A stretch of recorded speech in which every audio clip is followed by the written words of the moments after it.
Hello guys, कैसे हैं आप लोग। तो दोस्तों, आज हम आए एक नई वीडियो लेकर और इस वीडियो में हम आपको बताने वाले हैं। ये क्लास 8th की बुक है, साइंस की बुक, और चैप्टर नंबर 1 है। यह है क्रॉप प्रोडक्शन एंड मैनेजमेंट। ठीक है, यानी इसका रख रखाव, किस तरह से कब इसको यूज़ करना है, इसका टाइम देखना है, इसके हिसाब से काम करना है, इसे बोलते हैं मैनेजमेंट, है ना। क्रॉप प्रोडक्शन यानी कि फसलों की जो पैदावार है उसका भी इसमें जो है इस चैप्टर में मेंशन किया जाएगा, और किस तरह से कैसे इस तरीके अपनाए जा रहे हैं, है ना। इन चीज़ों को समझने में आपको बहुत इजी होगा आपके लिए। तो देखते हैं, देखिए, पढ़ते हैं पहले इसको। पहेली और भुजो, दो बच्चों के नाम हैं यहाँ पे। Paheli and Bhujo went to their uncle's house during the summer vacation. Paheli और भुजो जो है अपने अंकल के घर जाते हैं, कब? जब गर्मियों की छुट्टियाँ पड़ती हैं, है ना। गर्मियों की छुट्टी में ही जाते हैं अपने अंकल के यहाँ। Their uncle is a farmer. उनके अंकल जो हैं क्या हैं, वो एक किसान हैं। One day they saw some tools like khurpi, sickle, shovel, plough it is in the field. तो ये कुछ कुछ खेती बाड़ी में जो औजार होते हैं, खुरपी वगैरह, सिक्किल वगैरह, शॉवेल वगैरह, है ना, खोदने वाला, हल जो है ज़मीन को जोतने वाला, इस तरीके से बहुत सारी वो है, नाम है, ठीक है।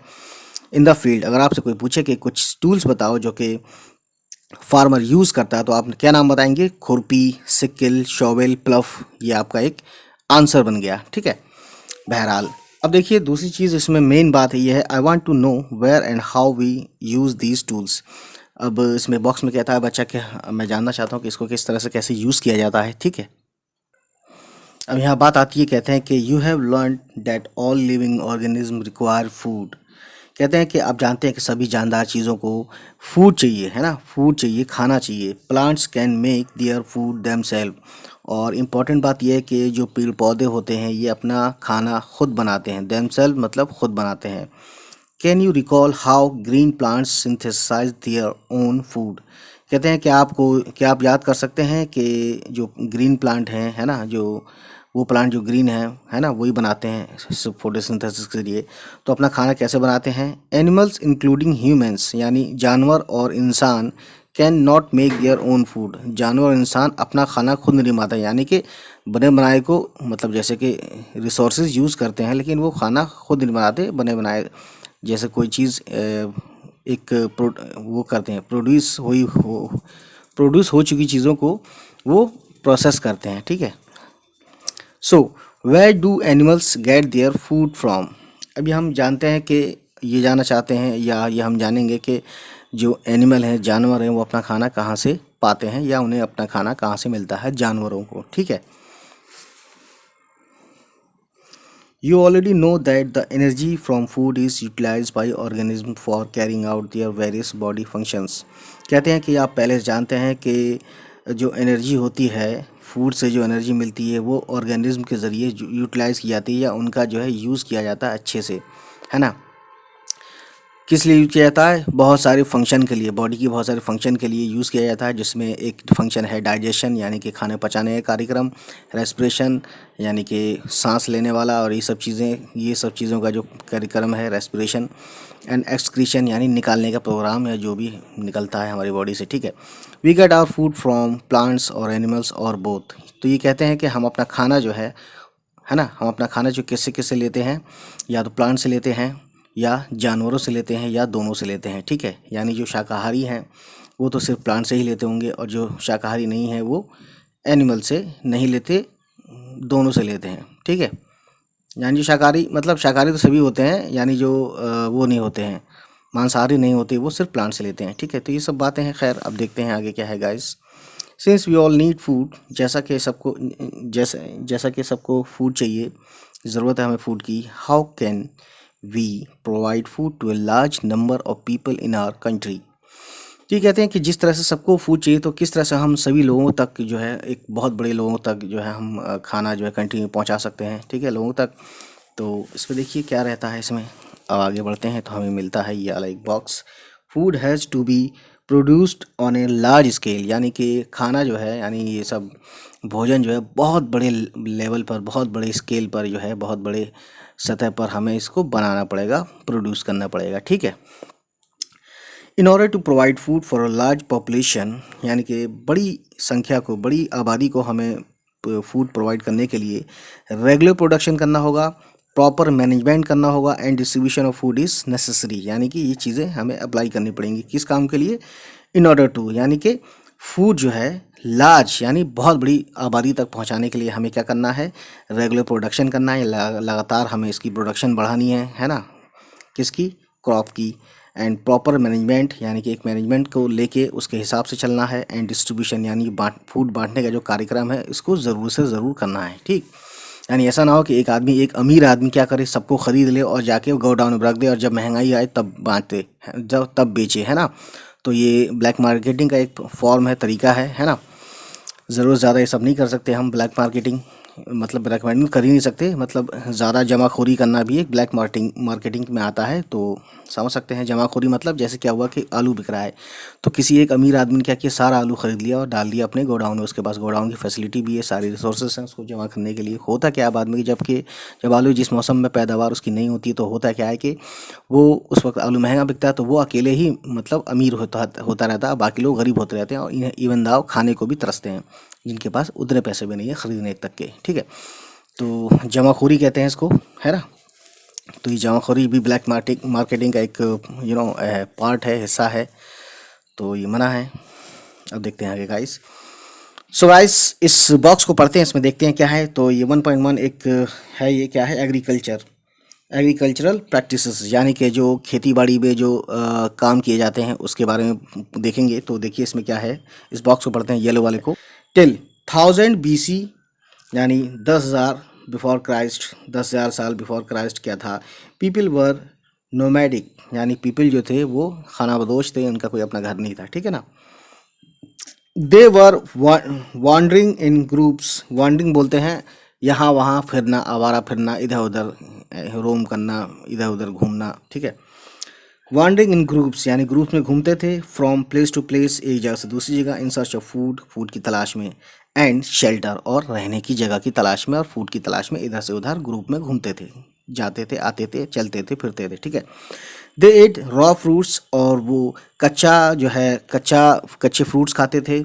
एंड वेजिटेबल्स, और वेजिटेबल भी कच्चे खाते थे। And started hunting for animals for food, और उन्होंने जो है शुरू कर चुके थे, क्या कर चुके थे, वो शिकार शुरू कर चुके थे। इनका क्या नाम है, जो जानवर होते हैं इनको अपने खाने के लिए, अपनी भूख मिटाने के लिए जानवरों को भी ये मारते थे।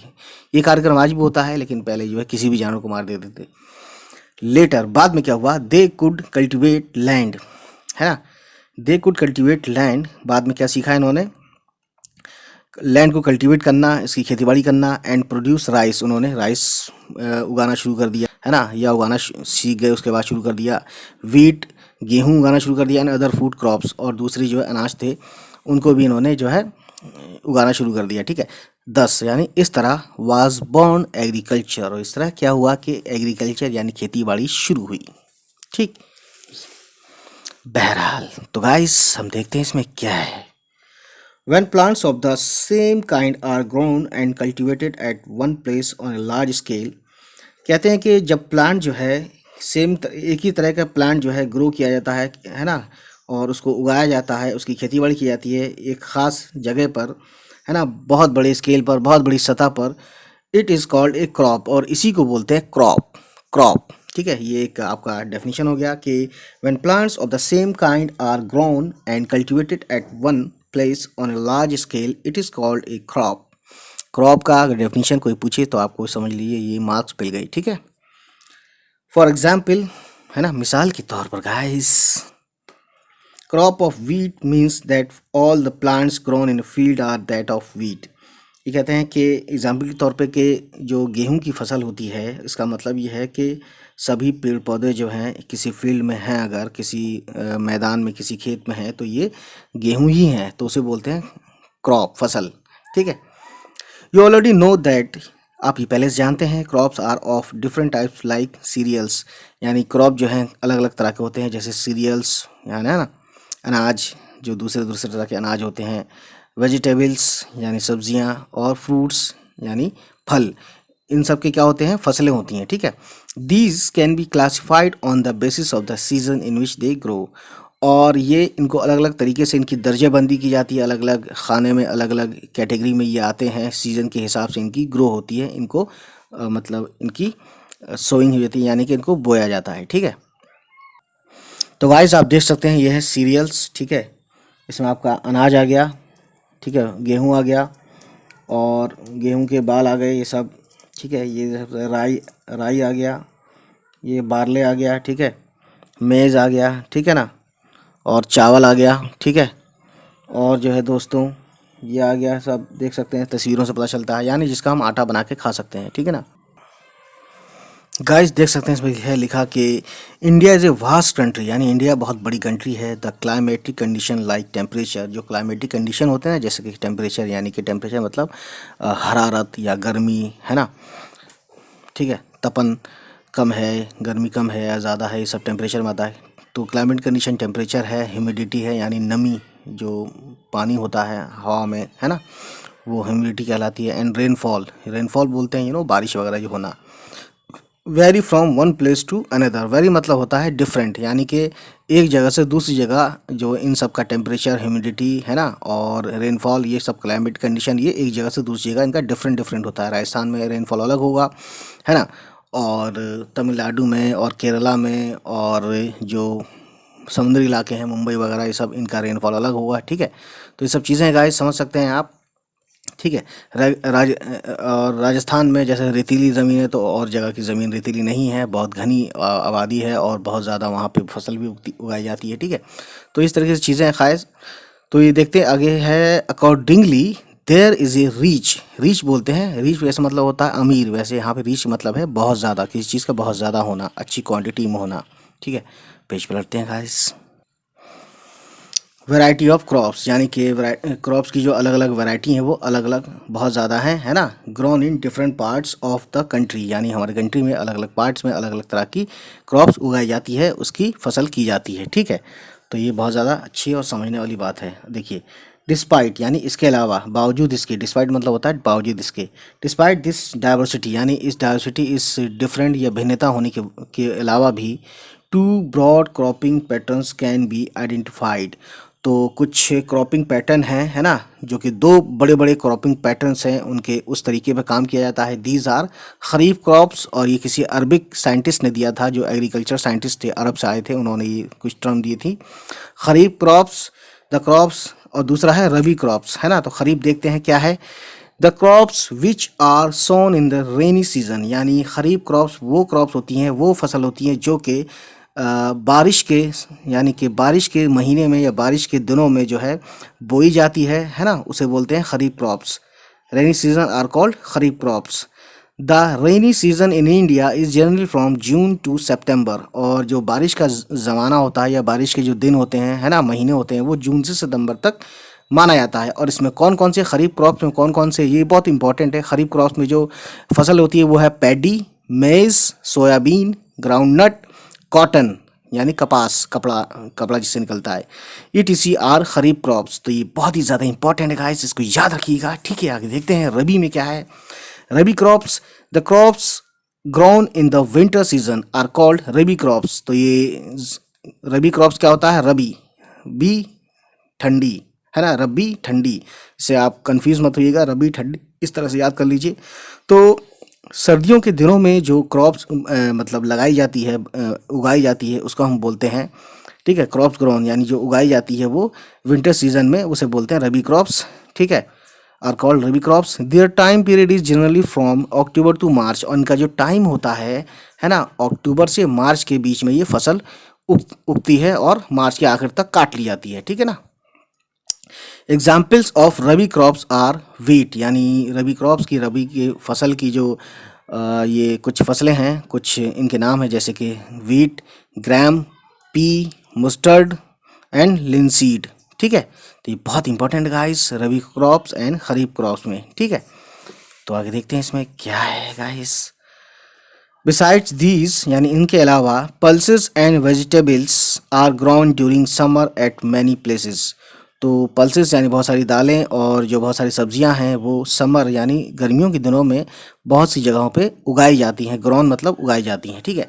सो दोस्तों आज की कहानी इतना ही, और नेक्स्ट टाइम हम नेक्स्ट वीडियो लाएंगे इससे और पढ़ेंगे हम basic practice of crop production, ठीक है।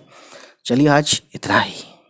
उम्मीद है गाइस ये वीडियो आपको पसंद आई हो, और अगर पसंद आई तो प्लीज़ हमारे चैनल को सब्सक्राइब कीजिएगा और उन तक पहुंचाइएगा जिनको इन वीडियोस को देखने की ज़रूरत हो। चलिए मिलते हैं फिर, बाय बाय, टेक केयर।